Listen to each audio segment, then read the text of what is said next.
Hello everyone, TWS এর পক্ষ থেকে ফ্রন্ট এন্ড ফিউশন কোর্সে আপনাদের সবাইকে স্বাগতম। আজকে আমাদের ডে 1 অর্থাৎ চ্যাপ্টার 1। আজকে আমরা জানব ওয়েব টেকনোলজি সম্পর্কে। First of all part 1, introduction to internet. Internet কি? ইন্টারনেট হলো একটি গ্লোবাল কম্পিউটার নেটওয়ার্ক যেটা আমাদেরকে অ্যালাউ করে কমিউনিকেট করতে এবং আমাদের ইনফরমেশনকে শেয়ার করতে কিছু রুলসের মাধ্যমে, যেগুলোকে আমরা প্রোটোকল বলে থাকি, এবং সেগুলো হলো এইচটিটিপি অথবা এইচটিটিপিএস। ইন্টারনেটের সাথে রিলেটেড দুটি কনসেপ্ট হলো আইপি অ্যাড্রেস অ্যান্ড ডিএনএস, এবং প্রোটোকলের মাধ্যমে data transfer HTTP or HTTPS. IP address কি? আইপি অ্যাড্রেস হলো কোনো একটি নির্দিষ্ট নেটওয়ার্কে একটি ডিভাইসের জন্য একটি ইউনিক আইডেন্টিফায়ার, অর্থাৎ ওই নেটওয়ার্কে আইপি অ্যাড্রেস শুধুমাত্র ওই ডিভাইসকেই নির্দেশ করে। আইপি অ্যাড্রেসগুলো সাধারণত সংখ্যায় হয়ে থাকে, এবং সেই জন্য আমরা ডোমেইন নেম ইউজ করি।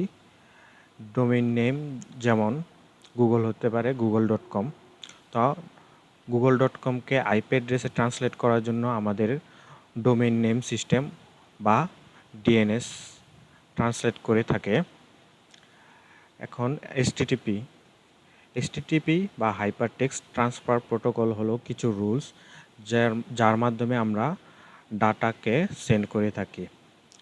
আর এইচটিটিপিএস হলো সিকিউরড ভার্সন অফ এইচটিটিপি, অর্থাৎ আমাদের এনক্রিপ্টেড বা সেন্সিটিভ ডাটাগুলোকে আমাদের এইচটিটিপিএস সিকিউর করে থাকে। Web servers and clients.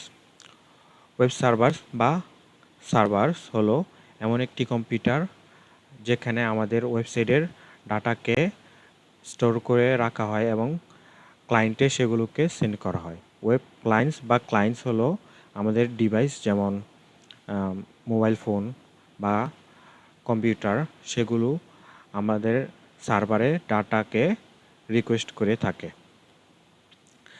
Client থেকে সার্ভারের যেই মডেলটি, সেটি হলো আমাদের ব্রাউজার রিকোয়েস্ট করে সার্ভারে, এবং সার্ভার সেই রিকোয়েস্টকে রেসপন্স করে আমাদের ব্রাউজারকে সেন্ড করে থাকে।